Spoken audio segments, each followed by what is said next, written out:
Mwiriwe neza, nitwa Twagirayezu Jean Damascene,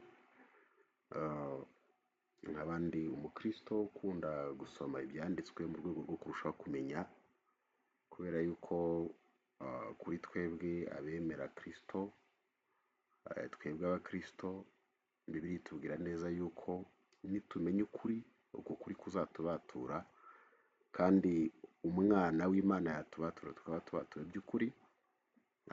Ibyo rero byatumye ngira umwete wo gusoma ibyanditswe, amatorero atandukanye, amadini avuga ko ari inyigisho cyangwa se ari ibitabo bitagatifu akoresha.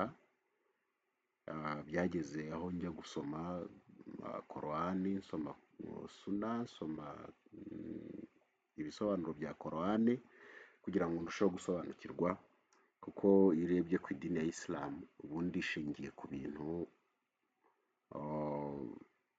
bigera ku nkingi eshanu ku bazizi.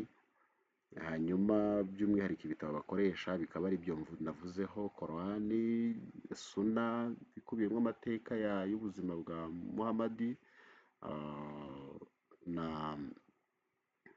n'abasangirangendo be aribo bitwa sahaba.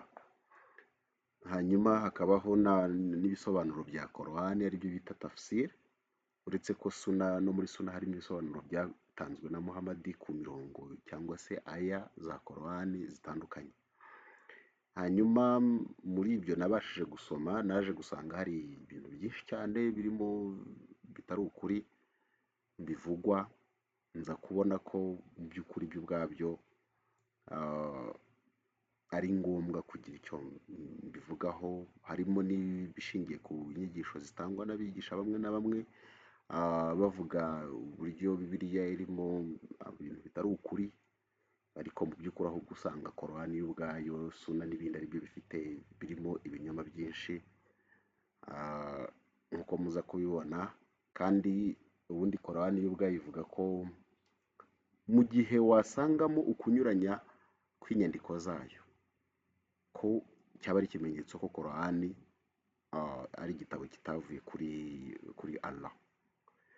Hanyuma muri uyu mwanya nahisemo ko kwifashisha ikiganiro kimwe giherutse cyakozwe mu minsi yashize n'umuhaji bita Sega, avuga kuri Bibiliya, aho yifashishije ikiganiro cyatanzwe na Pastor Rutayisire. Reka ngishyiremo kugira ngo tuze gufatanya tubyumve. Ikiganiro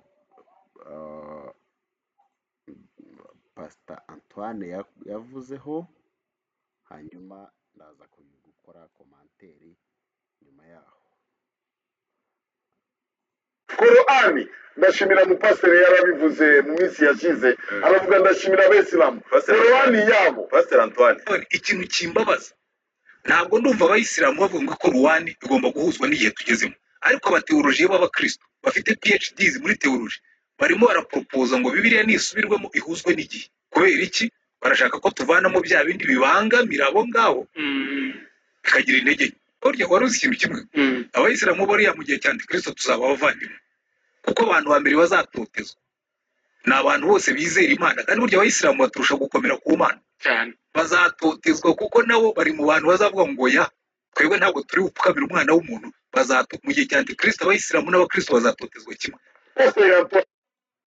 Yaravuze korani yabo bayisilamu nta munsi umwe bicaye bavuge ngo bagabanye cyangwa bongere. Nta n'umwe bafite uburenganzira bwo kongera cyangwa kugabanya. ngira ngo aka ngaka turangije kukumva. Ndagira ngo mvuge kuri ibi bintu Pastor Sega ahereyeho, ashingiye ku byo Pastor Antoine Rutayisire yavuzeho. Reka mpere kuri iki ngiki. Ibi Pasiteri Rutayisire yavuze ko nta Muyisilamu n'umwe urasaba ko korowani ihindurwa. Hanyuma icya kabiri akavuga yuko mu gihe cya Antikristo abakristo n'abayisilamu bazaba abavandimwe b'abakristo, bityo bakaba uko abakristo bazarenganywa ari nako abayisilamu bazarenganywa bazira kristo. Hanyuma kubera ko ngo abayisilamu baturusha gukomera ku mana nk'abakristo, kuri jyewe nkurikije ibyo nasomye muri korowani, muri suna, muri tafsire, ibi Rutayisire yavuze mbona yarabivuze ashingiye ku makuru make afite, kuko ntekereza yuko batigeze abona umwanya wo gusoma izi nyandiko kugira ngo amenye ukuri kw'ibyo idini ya isilamu yigisha. Ingero ni nyinshi cyane turi buze kuzigeramo. Urugero rwa mbere tuza kurebaho ni icyo ngicyo kuvuga yuko korowani nta bayisilamu basaba ko korowani ihinduka. Barahari benshi cyane, uretse ko na korowani yarangije guhindurwa kera. Hanyuma icya kabiri ni uko kuvuga yuko abakristo abayisilamu bazifatanya n'abakristo mu kurenganywa mu gihe cya antikristo, nabyo ntabwo ariko kuri, kubera yuko korowani, hari umurongo uri muri korowani uvuga ko mu gihe umuyisilamu bibaye ngombwa habaho kurenganywa cyangwa se agasabwa ku ngufu kwihakana imana ye, yemererwa kuyihakana. Icyangombwa ni uko abivuga ku munwa ariko ku mutima bitariho. Bivuze ngo nyine uwo nabivuga cyo, kubera ko abandi bazaba batabasha kureba mu mutima, birumvikana ntabwo kurenganywa kuzabaho. Ni umurongo wanditse muri korowani, niko korowani bivuga. Hanyuma ikindi cya gatatu ni uko iyo ugiye gusoma ubona inyigisho za Muhamadi zose, hafi ya zose zinyuranya n'ibyo Yesu yigishije. Kandi ikindi, isilamu n'ibihakana ko Yesu atari umwana w'Imana. Yohana yaravuze ngo nta wundi antikristo uretse uhakana ko Yesu ari umwana w'Imana. So sinibwira yuko abayisilamu bazifatanya n'abakristo mu kurenganywa mu gihe cya antikristo. Nshingiye kuri ibyo byombi, turi buze kugenda tureba kuri izo ngingo zitandukanye, turebe icyo inyandiko za korowani zibivugaho. Mpereye ku kijyanye n'uko korowani yaba itarahinduwe, ndagira ngo tujye mu nyandiko zitandukanye korowani ibivugaho iki. Tugiye gushakisha muri suna icyo babivugaho. Icya mbere cyerekana ko korowani yarangije guhindurwa, dushobora gushaka witwa Kalifu Umari. Umari ni kalifu wa gatatu, ni ukuvuga nyuma ya Muhamadi, umuyobozi w'abayisilamu. Izina rye yahise ahabwa tayito ya kalifu.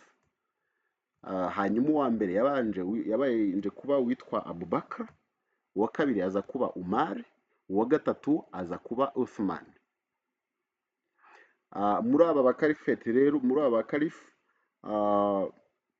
Umari arimo hagati mu gihe yari ayoboye, yaje kubona ko hari imirongo ya korowani yamanutse mu gihe cya Muhamadi, ariko muri korowani asanga ntirimo mu kuyandika. Hanyuma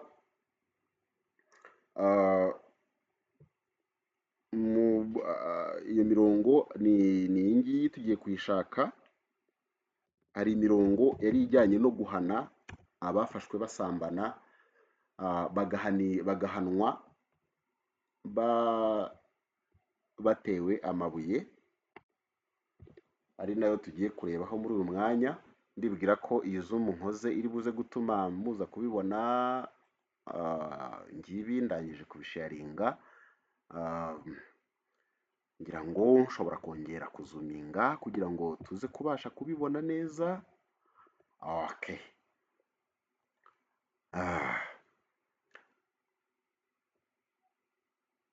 Ntabwo biraza. Okay, noneho ubu ngubu hano ndumva tubasha kubibona.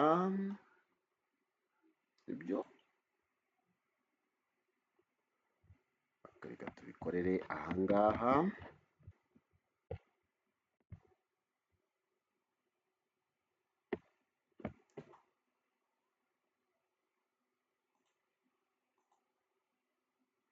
Sorry, nafashe ntuza itariyo, reka search yanjye nyikorere hano Umar stoning.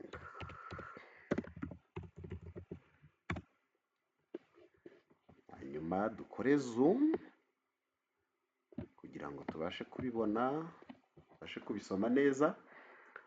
Ndibwira ko guys, ndibwira ko hano tubibona, tubasha kubisoma.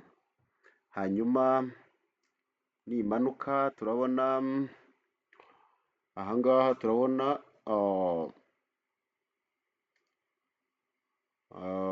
ibi bintu hano, aya magambo sahih yatanzwe na Jamia Tirmidhi. Okay. The book on legal punishments, al-hudud. Hanyuma hano turabona ko havuga ngo mu cyongereza, ndabanza kubisoma mu cyongereza mbisobanura mu kinyarwanda. Aravuga ngo verily Allah sent Muhammad with the truth and he revealed the book to him. Among what was revealed to him was the ayah of stoning. Kansobanura ibi. Aya magambo baje gusoma aravuga ngo mukuri Allah niwe wohereje Muhammad, hanyuma amwoherezanya ukuri, kandi niwe wahishuye igitabo, wamuhishuriye igitabo. Noneho umurongo ukurikira avuga ngo among what was revealed to him was the ayah of stoning. No kuvuga ngo mu byari byahishuwe muri icyo gitabo harimo umurongo ujyanye no gutera abantu amabuye. Iki cyari igihano cyahabwaga ababaga bafashwe basambana, bakora imibonano mpuzabitsina itemewe n'amategeko. So the messenger of Allah stoned and we stoned after him. Uyu Umari nyine yavuze yuko Muhammad cyangwa intumwa ya Allah ariwe Muhammad yateye abantu amabuye, yabishe akoresheje amabuye. Birumvikana babaga bafashwe basambanye, kandi Umari nawe avuga ko nabo bagiye bicisha abantu amabuye, abo ngabo nyine babaga bafashwe basambanye cyangwa se baca inyuma abo bashakanye. Hanyuma Muhammad yakomeje kuvuga avuga ngo, reka mbyigize hino kugira ngo tubashe kurushaho kubisoma, mbashe no guhighlighting ibyo ndimo kuvuga hano. Ndibwira yuko murimo kubibona. Aravuga ngo aha naringeze, Umari yaje gukomeza avuga ngo I fear that time will pass over the people such that someone will say we do not see stoning in the book of Allah. Aha nkuko mubyumva, Umari yaravuze ngo mfite impungenge cyangwa se ntewe ubwoba nuko igihe kizagera abantu bakavuga ko batabona muri Korowani umurongo uvuga yuko abantu bagomba guhanwa bicishijwe amabuye, bishwe no guterwa amabuye. Nongere mbisubiremo ko iki gihano nticyahabwaga uwabaga yafashwe asambanye, kandi bwira ko mu bihugu bikoresha sharia n'uyu munsi iki gihano kiracyakoreshwa. Hanyuma Umar yakomeje avuga ngo they will be misguided by living an obligation which Allah revealed. Muri make aravuga ngo abantu bakazayoba bitewe nuko baretse itegeko ryatanzwe na Allah, ryahishuwe na Allah. None hakomeza avuga ngo indeed stoning is the retribution for the adulterer if he was married and the evidence has been established or due to pregnancy or confession. Nishyize mu kinyarwanda avuga ngo mu by'ukuri kwicisha amabuye ni igihano cy'umusambanyi iyo yashyingiwe cyangwa se afite umugore cyangwa umugabo, hanyuma n'ibimenyetso bikaba byabonetse cyangwa se bihari, cyangwa se bitewe n'inda birumvikana ni mu gihe hari umugore wasambanye bikagaragara kubera ko yatwite, cyangwa se we ubwe akaba yabyatuye akabyemera. Ibi ndibwira ko iyi mirongo mwabashije kuyibona. Hanyuma iyi murabibona ko ni Sahih Darussalam. Ku batazi idini ya Islam, ubundi mu byavuzwe na Muhammad hari uburyo babishyize mu makategori. Nibwira ko ashobora kuba arenga 3 cyangwa 4. Aya mbere ari authentique, kugira ngo bagaragaze ibyavuzwe na Muhammad koko, biri muri iki cyiciro cya Sahih, nicyo cyiciro kiri hejuru. Hanyuma igikurikiraho nanone bemera bikurikije urwego cyangwa se ukuri buremere baha ibyo abatanze ayo makuru, ni icyitwa Hassan. Hanyuma hakaza n'ikindi cyitwa Daifu, aricyo kivuga ko Daifu risobanuye ngo biri acceptable, biremewe ko nyine ibyo bintu Muhammad yabivuze cyangwa se abasangirangendo biwe. Hanyuma iyi mirongo yo kwicisha abantu amabuye, ngira ngo turebye hano murabibona yuko aha baratwereka yuko Muhammad yagiye yicisha abantu babateye amabuye. Abubakar ko yabikoze, hano Kalifeti Umar aravuga ko nawe yabikoze. Hanyuma murabona ko avuga ngo if I didn't dislike that, I add to the book of Allah, I would have written in the Mushaf, for I fear that there will come a people and they will not find it in the book of Allah, so they will disbelieve in it. Aha nabwo murabona ko iyi mirongo ibivugaho ni myinshi cyane. Ndumva ibi byumvikana. Hanyuma ikindi kintu kigaragaza ko Korani itigeze irindwa, ahubwo ko Korani yahinduwe bikarangira, nuko hari imirongo yagombaga kujyamo, kuko uyu murongo ujyanye no kwicisha abantu babateye amabuye ubufatanye nuko hari itegeko ryavugaga yuko mu gihe umugore afite impungenge z'uko umuntu runaka, umugabo runaka cyangwa se umusore runaka yamugirira, rikaba yakwifuza ko baryamana, kugira ngo bitazabaho, yafata uwo mugabo cyangwa umusore akamwonsa, aribyo bita breastfeeding. Ubwo nabwo reka tubishake muri Suna. Ndimo ndabishaka ku rubuga rw'abayisilamu rwitwa suna.com. Ibi ni ibintu umuntu wese nawe ashobora kwibonera.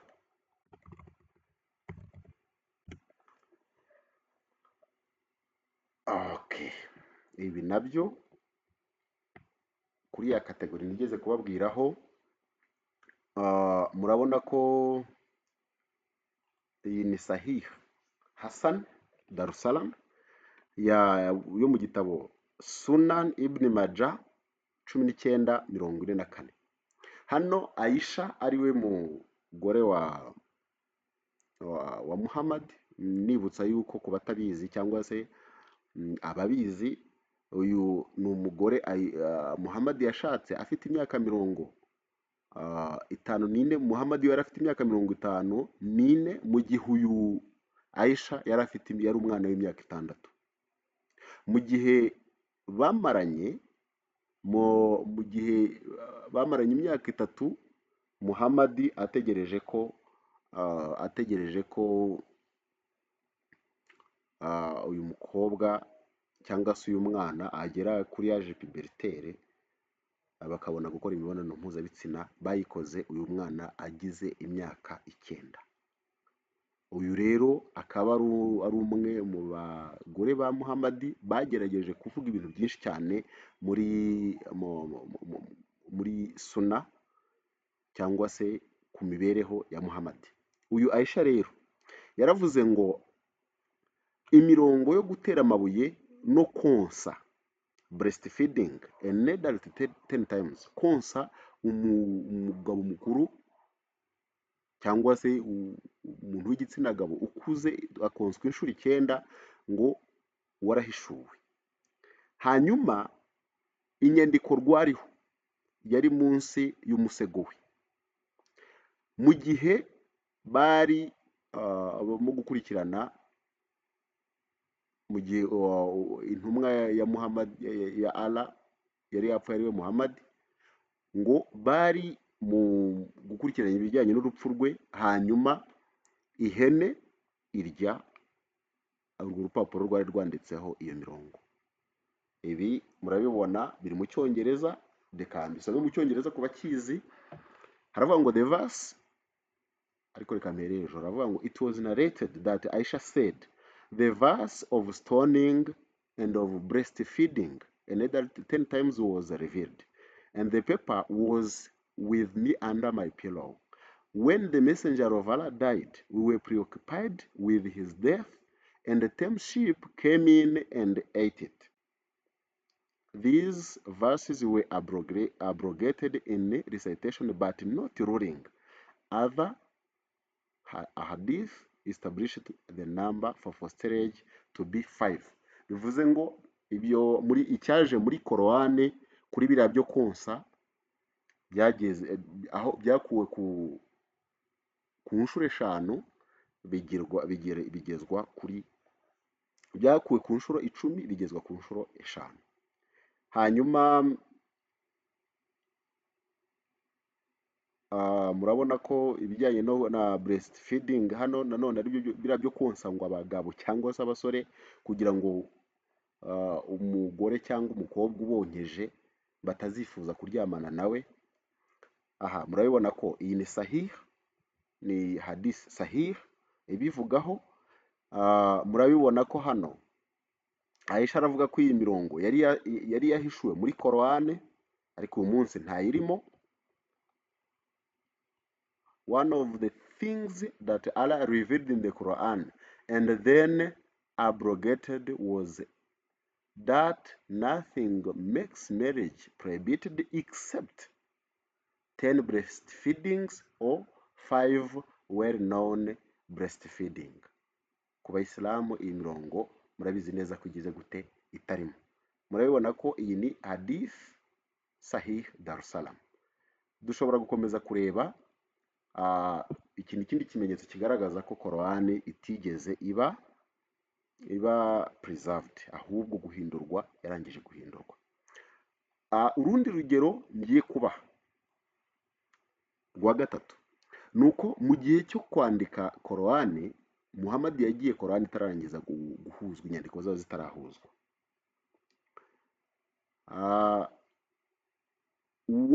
Wazihuje zahujwe na Uthman, ariwe waje kuba kalifu wa gatatu, ariwe muyobozi wa gatatu w'abayisilamu nyuma y'urupfu rwa Muhammad.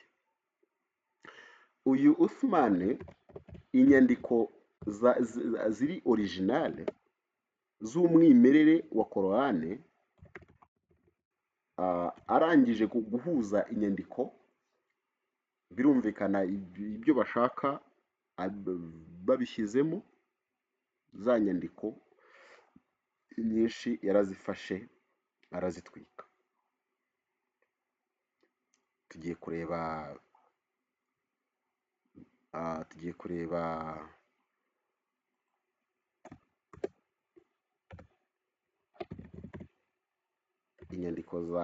inyandiko za Isilamu zibivugaho.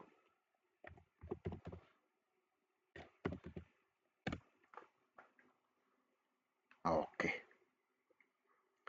Aha ndibwira ko buri wese abasha kubisoma. Reka ngerageze kwigiza hino nkore zoom, ndagira ngo aha naho murimo murabasha kubibona.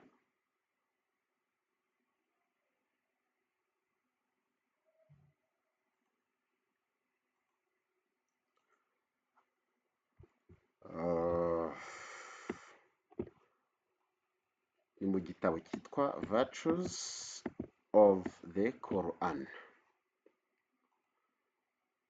Okay, aha naho turabasha kubibona.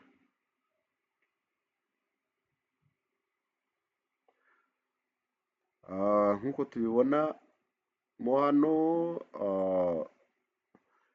iyi hadith yanditswe na Al-Buhari, ni ifite nimero 4987. Iravuga ngo Hudayfa bin al-Yaman came to Uthman at the time when the people of Sham and the people of Iraq were waging war to conquer Armenia and Azerbaijan, cyangwa se ndumva ari Armenia na Azerbaijan. Hudayfa was afraid of their differences in recitation of the Quran. Ushobora kwibaza ngo kuki ntarutse ari amagambo ari mu dukubo yitwa the people of Sham and Iraq. Aha ni ukubera ko ari amagambo nayongerewemo kugira ngo byumvikane, ariko ubundi mu by'icyarabu ntabwo ari amagambo arimo. Aha baravuga ko witwa Hudayfa yaje kuri Uthman mu gihe hari intambara iri hagati y'abaturage ba Sham n'abaturage ba Iraq. Icyo gihe ngo hari intambara bagamije gufata Armenia na Azerbaijan. Hanyuma uyu witwa Hudayfa yari afite impungenge z'uko abantu batandukanaga, bari bafite imyumvire itandukanye mu buryo bavugaga Quran. Iki ngiki nanibutsa yuko ni ikintu cyanabayeho no mu gihe cya Muhammad, aho umwe yabivugaga uburyo bwe, undi agahita amubwira ko ibyo avuze bitandukanye we n'ibyo Muhammad yamwigishirije. Igihe begeraga Muhammad arababwira ati Quran nayihawe mu ndimi, cyangwa se nayihawe mu buryo burindwi butandukanye, kandi impamvu ni uko bo babaga babivuze, umwe akavuga ibyo umwe avuze n'ibyo utavuze biratandukanye. Ibyitwa dialect, ibyo ni ibyitwa dialect, ngo Quran yayihawe muri dialect zirindwi. Hanyuma aha twari tugeze kuri Hudayfa yavuze ko afite impungenge z'uko abantu batandukana mu buryo basomamo cyangwa se bavuga basubiramo Quran.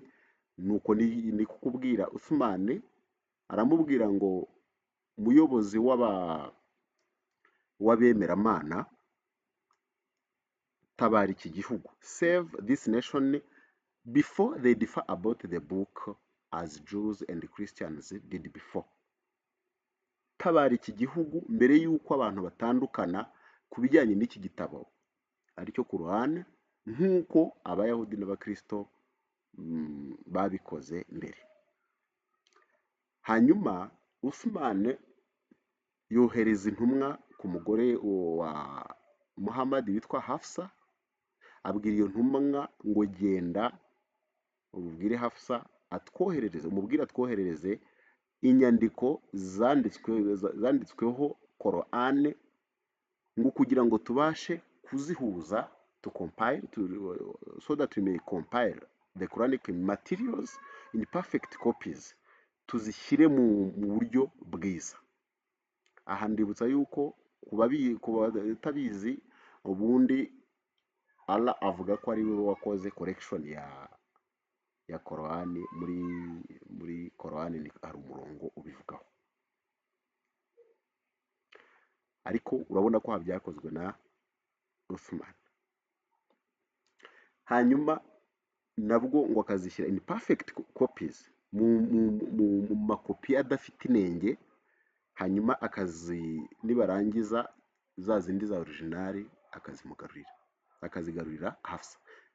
Hafsa yarazohereje, azigeze kwa Uthman ategeka uwitwa Zaid bin Thabit, Abdullah bin Az-Zubair, Said bin Al-As na n'uwitwa Abdur Rahman bin Harith bin Sham.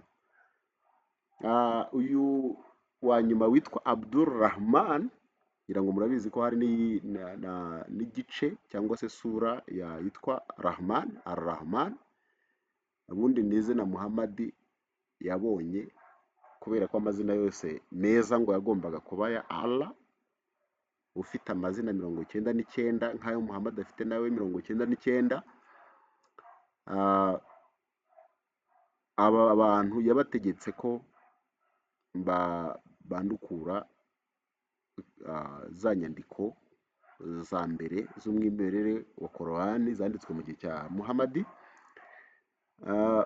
Uthman arababwira ngo, abwira batatu bari Abakurayishi muri aba ngaba, umuryango w'Abakurayishi ni umuryango bamwe mu Barabu, ababwira ngo mu gihe muzaba mugize aho mutumvikana cyangwa se mutemeranya na Zaid bin Thabit on any point in the Quran, ku ngingo iyo ari yo yose muri Korani, byumvikana ko uyu nguyu we atari umukurayishi. Ababwira ngo icyo kintu muzacyandike mu rurimi rw'Abakurayishi, ngo kubera yuko Korani yahishuwe mu rurimi rwabo. Hanyuma aba bahawe amabwiriza babikoze batyo, barangije kwandika ko gukoporora izo nyandiko. Aha murakabona barabikoze, babirangije Uthman ngo asubiza original manuscript to Hafsa, ariko aha ngaha muze kubireba, Uthman yohereza kopi, buri kopi imwe muri buri ntara zayoborwaga n'Abayisilamu, ariko anategeka ko inyandiko zose za Korani zisigaye, zaba izanditswe muri fragmentary manuscript, zanditswe ari uduce, cyangwa se izanditswe zose ari izo nyandiko yuzuye, birashoboka cyane ko wenda ari nka sura yose cyangwa n'ibindi, avuga ko zitwikwa. Aha murabibona ko izi nyandiko zaratakaye. Aha turimo turavuga ko ari Sahih al-Buhari 49:87. Ibi biratujyana ku kindi kintu gikomeye cyane cya kane, kigaragaza uburyo Korani itigeze mu by'ukuri irindwa kwangizwa, cy'uko Korani ubundi dufashe nka sura Ahzab,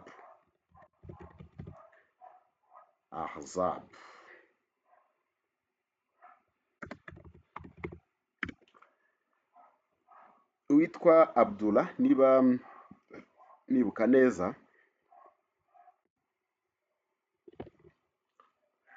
uyu muramubona,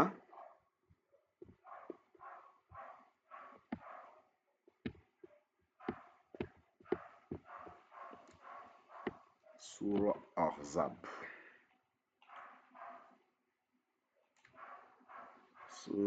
Ahzab, okay. Aha murabona ko uwitwa Zaid bin Thabit added, a verse from Surah Ahzab was missed by me when we compiled the Quran, and I used to hear Allah's apostle reciting it. So we searched for it and found it with Kuzaim bin Thabit al-Ansari. That verse was, among the believers are many who have been true in their covenant with Allah. Aha icyo Zaid bin Thabit yavuze nuko uyu murongo wari muri sura ya 37, ariko ubu hano murabona kuri muri sura ya 33 ni aya ya 23. Ikindi nuko hari inyandiko ivuga yuko iyi sura Ahzab ubusanzwe yari ifite imirongo n'ubunini bwayo bingana cyangwa se bijya kungana na sura Al-Baqarah. kandi iyi sura noneho Ahzab ariyo 37 kuri ubu ifite imirongo 73. Sura ya 37 ariyo yitwa Asafat.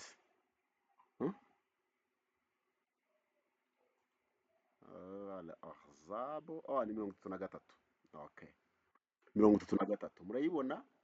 Iyi Al-Ahzab ifite imirongo 73, kandi ubundi yagombaga kugira imirongo, ubundi ngo yari ndende cyane nk'uko sura Al-Baqarah ingana, ariko ubu murabibona ko ifite imirongo 73 gusa, mu gihe sura Al-Baqarah ariyo ya kabiri kuri ubu yo ifite imirongo 200. Sura Al-Baqarah ifite imirongo 286, mirongo 86. ngira ngo ibi biragaragara. Ibintu bigaragaza ko Korowani itigeze irindwa kwangizwa cyangwa se gushyiramo ibindi bintu abantu bishakiye ni byinshi cyane. Hanyuma ndagira ngo ngaruke ku kijyanye n'uyu munsi bihagaze bite. Iyo turebye mu nyandiko zitandukanye, reka hari umushehe bita Ahmed Al-Qabanji. Okay, katushakishemo hano. Uyu mushehe ni umushehe ukomeye cyane unigisha muri kaminuza imwe ya Islam. Reka twumve icyo avuga. We avuga yuko Korowani ari igitabo kidakwiriye kwitwa ko ari icy'Imana, niko abivuga. The Sheikh just said, when we say the Quran is the word of Allah, this is the most insult to Allah. What else?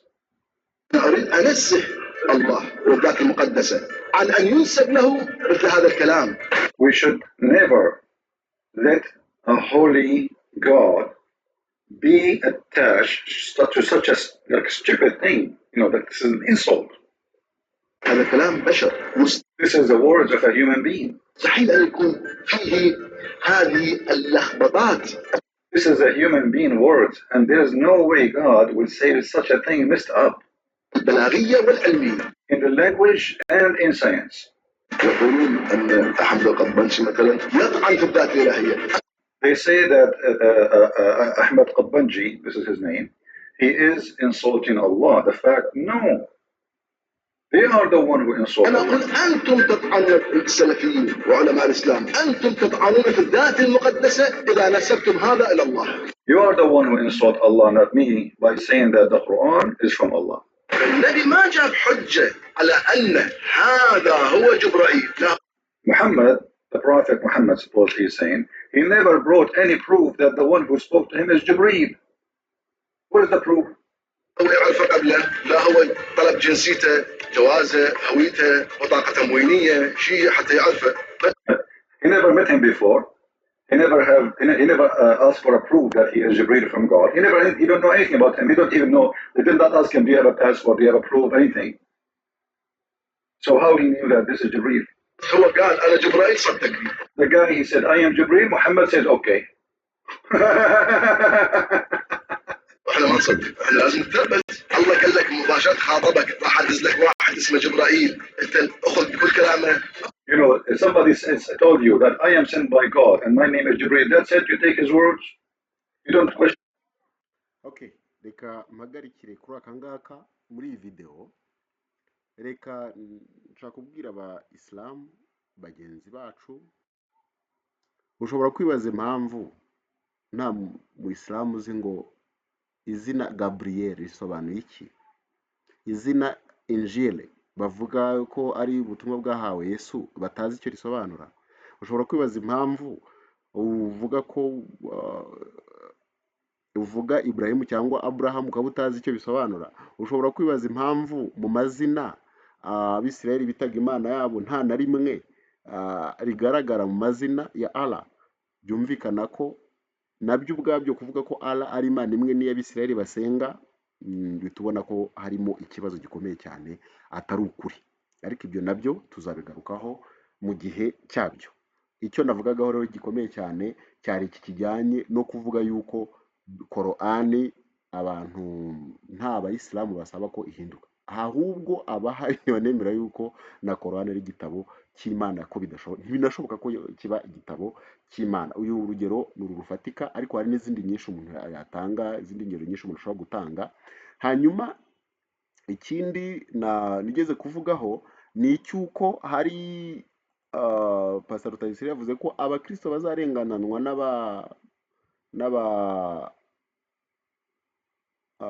bazarengananwa n'aba Islamu mu gihe cyo kurenganwa mu gihe cya Antikristo.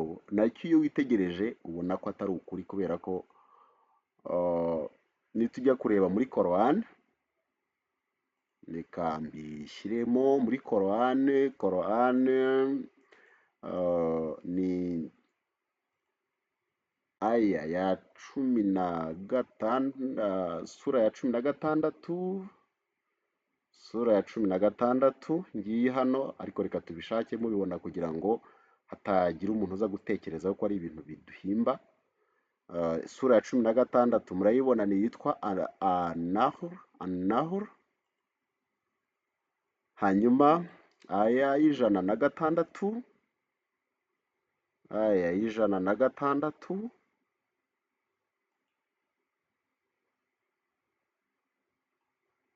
aha murabibona.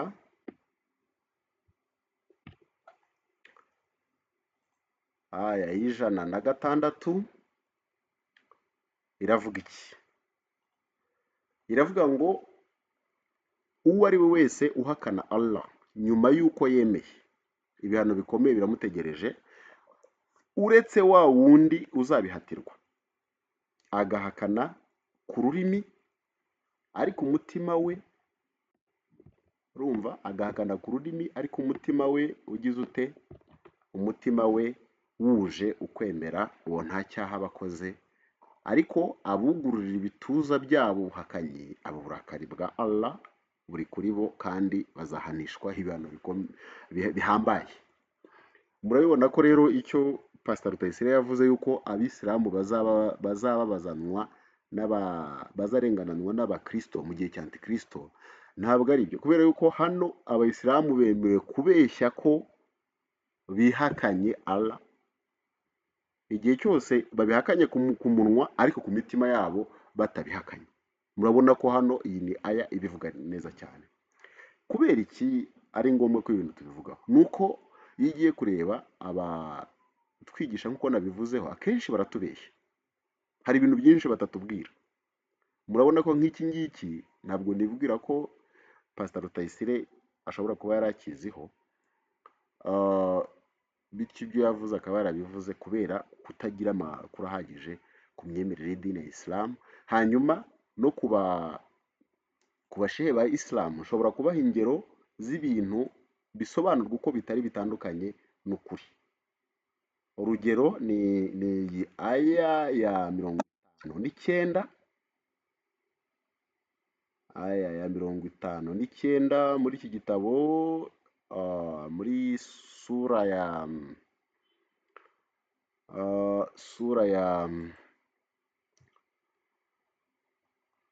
aya ya 59, sura ya kangahe?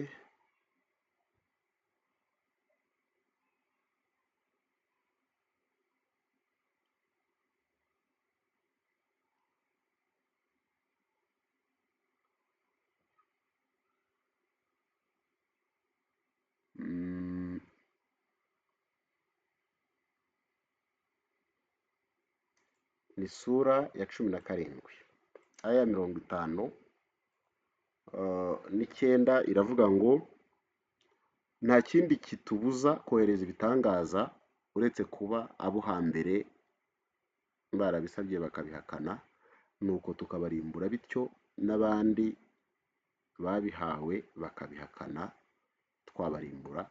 Kandi twahaye abantu bo mu bwoko bwa Tamudi ingamiya ari igitangaza kigaragara, nuko barahinyura iyo ngamiya barayica, ndetse nta kindi gituma twohereza ibitangaza bitari ukuburira abantu no kubatinyisha ibihano by'Imana. Aha murabibona yuko bigaragara ko aha iyi aya iratubwira yuko mbere uretse ibitangaza byaje mbere ya Muhammad, nyuma yaho nta bindi Allah yahagaritse kubyohereza, kubera yuko abambere barabihawe barahakana kandi bari babisabye. Uretse kuba kubiza amategeko, murabizi neza yuko exception nicyo kintu gikomeye cyane.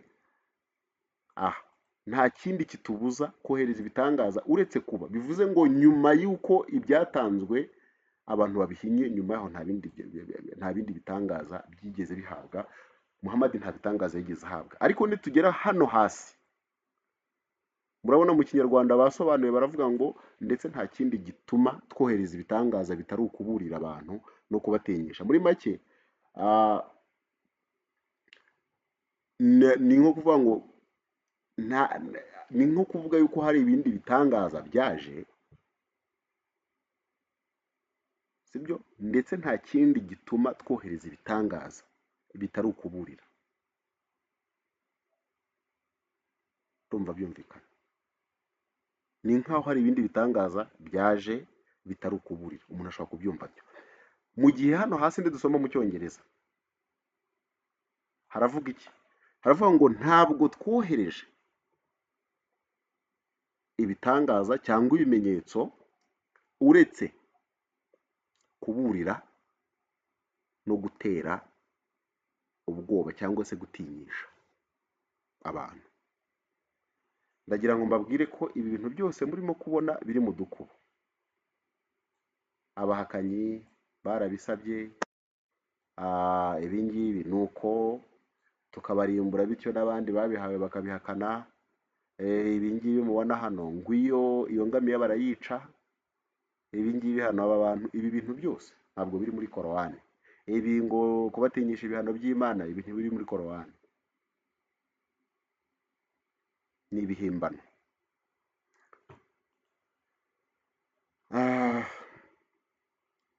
Uyu munsi ngira ngo kuri iyi ngingo twaganiriyeho, n'uwashaka yabarekeye hano tukazagaruka ikindi gice cya mbere, kuko hari byinshi hariya birimo byavuzwemo bitari ukuri. Nashatse kuvuga gatoya kuri ibi Pastor Rutayisire yavuzeho ko abakristu mu gihe cya Antikristo, abayisilamu bazafatanya natwe mu kurenganwa mukurikije uko mubibona. Ntabwo ariko biri. Ikindi nuko dukwiriye kumenya yuko Muhammad mu nyigisho ze yahakanye inyigisho za Yesu. Dufata urugero, niba Yesu yaravuze ko yarabujije abantu gutandukana k'umugore n'umugabo, Muhammad we yabigize itegeko ko byemewe. Yesu arabuza abantu gusambana, Muhammad we arabyemeza mu rwego rw'amategeko, kubera yuko yazanye icyitwa contrat de mariage yitwa muta, aho umugore n'umugabo bavugana bakemeranya amafaranga, bakagenda bakaryamana, bashobora kumara isaha imwe, bashobora kumara iminsi 3 babanye, ubwo bikitwa ngo bari muri mariage. Yesu ntabwo yigeze aciraho iteka abafashwe bakoze ibyaha basambanye, oya. Ariko Muhammad we twabonye ko yabicishaga amabuye. Bibiri tubwira neza yuko umuntu wese uhakana ko Yesu ari umwana w'Imana, uwo nguwo ni Antikristo. Korani irabihakana, nta muyisilamu n'umwe ubyemera. So uvuze yuko Antikristo ubwe azapfana n'abemera Kristo, byaba ari ukuvuguruzanya. Nkumva rero ni ngombwa ko dusoma kugira ngo turusheho kumenya. Uwashaka kubona umurongo uvuga yuko imirongo yo muri Bibiliya ibivugaho, bibona bivuga uburyo guhakana ko Yesu ari we ari umwana w'Imana ibyo ubwabyo wabibona. Reka yenda mfate ntuza muri John Antichrist, mu rwandiko rwa mbere rwa Yohana, ndumva ariho ayo magambo ari. Okay, kankore zoom kugira ngo tubibone.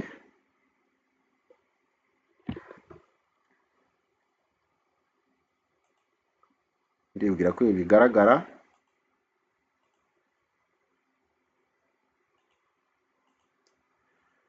Nidusoma hano Yohana, urwandiko rwa mbere rwa Yohana igice cya 2 umurongo wa 22 haravuga ngo umunyabinyoma ninde uretse uhakana ko Yesu ari Kristo. Antikristo cyangwa se na Antikristo uhakana umwana, uhakana data wa twese n'umwana. Antikristo nuhakana data wa twese n'umwana we. Ahangaha Allah ni Imana itabyarwa, nuko nguko niko bimeze. Aha Yohana murabibona ko hano aratubwira yuko hazaza abigisha b'ibinyoma benshi kandi ko nabo banatangiye no kuza, bavuga ko Yesu atari Kristo.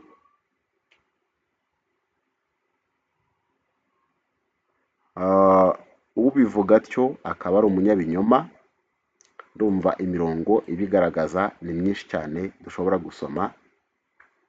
And every spirit that confess that Jesus Christ is come in the flesh is not of God, and this is that spirit of Antichrist, whereof you have heard that it should come, and even now already is it in the world. Ibi turabibona ko twebwe twabwiwe ko Antikristo uhakana wese ko Yesu ari umwana w'Imana, uwo nguwo niwe Antichrist. So shingiye kuri ibi turaza gusanga Islamu nayo ari kimwe mu bigize Antikristo.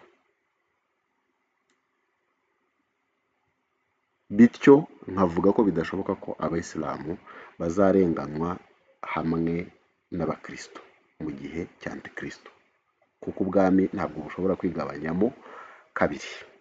Reka nsoreza ahangaha, ndabashimiye kuri uyu mwanya. Tuzakomeza kuganira twungurana ibitekerezo. Icyo dukeneye nuko twese tumenya ukuri. Yesu yaravuze ngo nitukumenya kuzatubatura, kandi umwana natubatura tuzaba tubatuwe by'ukuri. Intego nuko twiga tukareka tukava mu byo kubwirwa ibintu runaka twebwe ubwacu tutifitiye ukuri kwa nyako. Gusoma niko gutuma tumenya ukuri, ntabwo gutega amatwi ibyo batubwira ari byo bituma tumenya ukuri. Ubwirwa gusa ntajye kugenzura nk'abiberoya arayoba. Imana ikomeze kubaha umugisha, kandi ibi ndabivuga mbwira abakristo, ndabwira abayisilamu, reka dufatanye gusoma ibyanditswe tuzamenya ukuri kutubature. Mukomeze kugira ibihe byiza, ndabakunda cyane.